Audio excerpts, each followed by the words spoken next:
Sükut. Abduri Abdulhakim Aydın. Kimiki Allahqa ve ahiret günüge işindiğen bolsa, yaxşı söz sözlüsün yoki sükut qilsin. Hadis şeriftin. Sükut hikmet bilen qorşalgan mustahkam qal'adur. German xalq maqal temsili. Sükut ahmaqqa cavab. Arab xalq maqal temsilleridir. İnsani alaydilikler ve qimmat qarashlar daim sökülüp durduğun cemiyette her qandaq bir mesele haqqında paranlaşış, fikir almashtirish nahayat qiyin bulup qalıdı. Bundaq vaqtlarda qadimdan buyan danishmanlar qo'llanib kelayotgan usul sükut qilishdir. Chunki insonlar his tuyg'u, taklif fikrlarini ifodalash va boshqalarga o'ylaganlarini bildirish uchun so'zlashga muhtoj bo'ladi. Söz sözlengendan keyin xuddi yoddan chiqqan o'qqa o'xshash sizning boshqarish doirangizdan chiqib ketadi-da, siz ixtiyorsiz u so'zning boshqarish doirasi ichiga kirib qolasiz. U sizga xohlagancha hukm qiladi. Xolasa sizni bilimsizlik cho'llariga tashlab, nomingizni 5 pun qilsa, xolasa sizni izzat, hurmat va shon-sharafga noil qiladi. Bu xuddi siz o'tkazgan bir kun yoki siz qog'oz topshirib bo'lgan imtihonga o'xshaydi. Uningdan keyin qandaqli qiling natijani o'zgartirolmaysiz. Tunugun qilgan ishning mukofot yoki jazosini tortganingizdek, bugun so'zlagan so'zningmi badalini ko'tarishga majbur bo'lib qolasiz. Undaqda qandaq qilish kerak? Amaliyotda to'liq oddiy.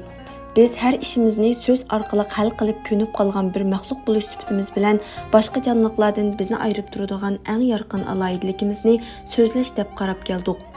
Faylasuf va logika olimlari insonni so'zliguchi jonliq deb tunishtirgan. Gerçi bu yerdagi so'zliguchining ma'nosi aql idrok bo'lsa-mu, so'zlashdan iborat bu sifat bilan ishlatilgan. Meningcha bu tunishtirishni qabul qilish bilan birga boshqa shaklda tunishtirish elib bora olishimiz mumkin. Masalan, inson o'zini davomli taraqqiy qildira oladigan jonliq yoki inson moslashishchan jonliq. Chunki so'zsizmi nurg'un ishlar vujudga chiqyotidi. Bo'libmi zamonaviy ilm-fanning taraqqiy qilishi bilan insonlar texmo ilg'or usullar orqali tarixda so'zlash bilan ifodalanib kelgan mazmunlarni erkin azodi ifodalayotidi. Bunun misallaridan biri o'tgan 20-asrning boshlaridagi eng ilg'or tadqiqotlardan biri ovoz texnikasi bo'lgan bo'lsa, oxirlariga kelganda ko'z nuri texnikasi bo'lib qoldi. Hozir 5G texnikasi soyasida insonlarning chiroyi orqali dunyoning qanday yerida bo'lishidan qat'iy nazar barliq uchurlarga erishish ko'zlanmoqda. Bundan keyin bu texnikalarning qayergacha taraqqiy qildiganligini bizmi aniq bilmaymiz. Ammo insoniyat aqlining bugungacha eng taraqqiy qilgan shaklimi sukut ichidagi mazmunlarni to'liq bayqab bo'la olgani yo'q. Saqchilar jinoyatchilarni so'roq qilganda ishlatgan an'anaviy usullardan boshqa ximiyaviy dorilar va insonning aqlini o'qish, o'y fikrlarini bilish uchun ishlatgan uskunlarmi hozirgacha mukammal bir shaklda inson sukut qilgandagi ma'no mazmunlarni, uning o'ylarida o'rin olgan tuyg'ularni chiqarib berolmaydi.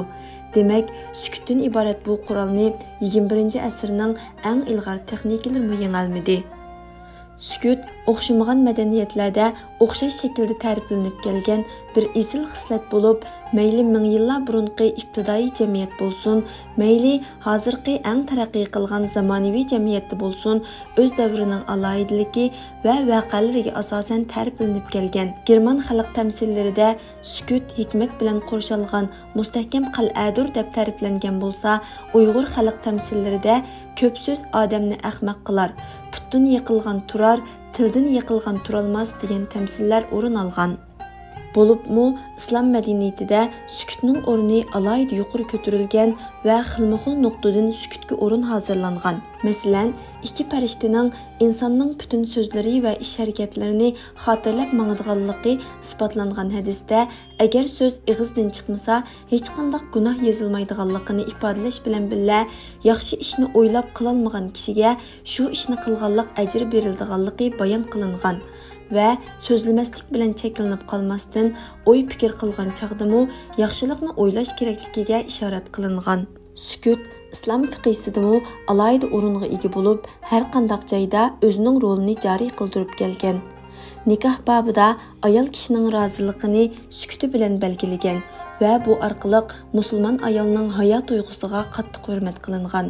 Shuning bilan bir vaqtda sukutning boshqa ishlardimi rozilikni ko'rsatadiganligi yoki ko'rsatmaydiganligi haqida tadqiqotlar elib berilgan. Xulos qilib aytganda, islom dinimiz o'z fikrini erkin bayon qilish va tili orqali ifoda bildirishni ta'kidlash bilan birga sukutga o'z o'rnida ahamiyat bergan. Bu haqda islom shoiri Abrash mundoq she'r o'qigan. Sükut qilgan qutular ko'p so'zlagan teylar, so'zlash bo'lsa kumushdan, sukutdan marjon chechilar. Hafiz Ibrohim mundoq degan: Sükut qildik u bizni aziz qildi, so'zladi da'vogar so'z uni gado qildi. Agar kishilarning nima uchun sukut qilganligini azroq statistika qilib boqadigan bo'lsak, balkim sukutning nurg'un foydali taraflarini bayqay olishimiz mumkin. Bu bayqagan taraflar tuvandikicha. Birinchi, g'azablangan va aqlning kontrol qilish kuchi ojizlab ketgan vaqtda qilgan sukut ko'pincha pushaymon bilan oxirlashadigan xatoliklardan saqlab qoladi. Ikkinchi, jahil bilan munozara elib borganda qilgan sukut olimning izzat hurmatini saqlash bilan birga uni jahil bilan o'xshash martabaga tushib qolishdan qo'g'daydi. Uchinchi, ayolingiz bilan tagishib qolgandagi sukut uning ko'nglidagi hurmatingizni oshirish bilan birga oilangizni qo'g'dab qoladi. Balalaringizning psixik kasallarga giribdor bo'lib qolishining oldini oladi. To'rtinchi, notanish kishilar bor bo'lgan sorundagi sukut sizning ayib nuqsonlaringizni yopadi. Bu orqali ijtimoiy munosabatda kuchli va yuqori o'ringa ega bo'la olasiz. 5. Do'stlar ara ko'ngil og'riqi yuz bergandagi sukut do'stlikning davomlashishi va texmi yaqinlashishiga vosita bo'ladi. O'shib ketgan ikki og'iz so'z umrlik jon-jigar do'stlikni buzib tashlashi mumkin. 6. Ustozning shogird oldidagi sukuti hurmatini hassislab oshirsa, shogirdning ustoz oldidagi sukuti izzat, qabul qilinish va oxirida rozilikka elib boradi. Yuqorqi misollar orqali sukutning ijtimoiy hayotimizda, kishilik turmushimizda to'liq muhim rol o'ynaydiganligini ko'rib olamiz. Albatta, so'zlash kerak bo'lganda so'zlamaslik bir nuqson hisoblanadi. Ammo so'zlamaydigan joyda so'zlashning badali texmi og'ir bo'lishi mumkin. Bu haqda mashhur olimimiz Abduqodir Damollam o'zining Adab oshquchi nomli kitobida Umar ibn Xattob radhiyallohu anhuning so'zini naql keltirish orqali sukutning to'liq go'zal axloq ekanligiga ishorat qilgan ekan. Ma in nadamtu ala sukuti marra va laqad nadimtu ala al-kalami mirara. Tarjimasi: so'zlamaganga qilmadim bir qatimmo pushaymon, ammo qildim so'zlarimga necha marra pushaymon.